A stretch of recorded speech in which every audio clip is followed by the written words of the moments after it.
મારા દરેક વાલા મિત્રોને જય શ્રી કૃષ્ણ।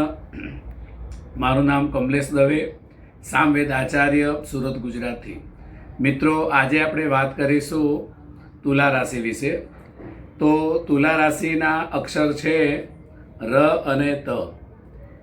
તો એ તુલા રાશિના જે જાતકો છે એમનો સ્વભાવ એકંદરે રમૂજી હોય છે, વાતો કરવાની અંદર એ બહુ નિપુણ હોય છે। જે તુલા રાશિના જાતકો છે એ માણસ શોખીન હોય છે, એમને કપડાં પહેરવાનો બહુ શોખ હોય છે, કાળા ચશ્મા પહેરવાનો બહુ શોખ હોય છે, દરેકની સાથે હળીમળીને રહેવાનો બહુ એમને શોખ હોય છે, એટલે એને આપણે ગુજરાતીમાં કહીએ શોખીન જીવડું। તો એવો આ રાશિનો પ્રભાવ હોય છે। માણસ દરેકની સાથે હળીમળી પણ જાય છે, અને જે રાશિના જાતકો છે એમના કુંડળીની અંદર જે પણ શુક્ર જો ખાડામાં પડેલો હોય, એટલે કે જેનો શુક્ર નબળો હોય, તો એવા વ્યક્તિઓએ શુક્રનો જે રત્ન છે એ છે ડાયમંડ છે।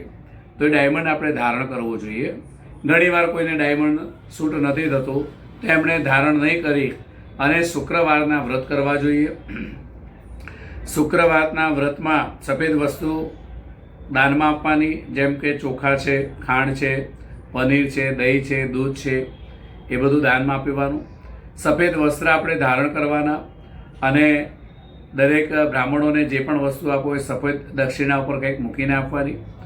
એ રાશિના જે જાતકો છે એ ચલચિત્ર, પછી ફિલ્મની અંદર, નાટકની અંદર, વકીલ બનવું હોય તો એની અંદર, ફોટોગ્રાફી કરવી હોય તો એની અંદર મહેનત કરવાથી ચોક્કસ એમાં તમે જરૂર આગળ બહુ નીકળી શકો છો।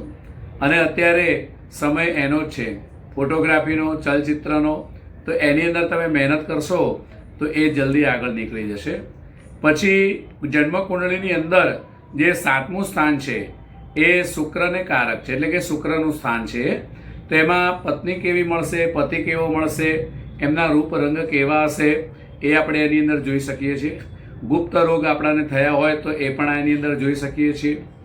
પછી આપણા મામાના મોસાળ વિશે પણ એની અંદર આપણે જોઈ શકીએ છીએ। ઘણી બધી વસ્તુ આપણે એની અંદર જોઈ શકીએ છીએ। મિત્રો, આમ તો ઘણું બધું જાણવા લાયક છે। જો તમારે વિશેષ કંઈક જાણવું હોય તો આ વિડીયોની અંદર મારો મોબાઈલ નંબર આપેલો છે, તમે ફોન કરીને પણ પૂછી શકો છો। અને વિડીયો જો સારો લાગે તો સબસ્ક્રાઈબ કરજો, શેર કરજો, કોમેન્ટ કરજો અને લાઈક કરજો। જય શ્રી કૃષ્ણ।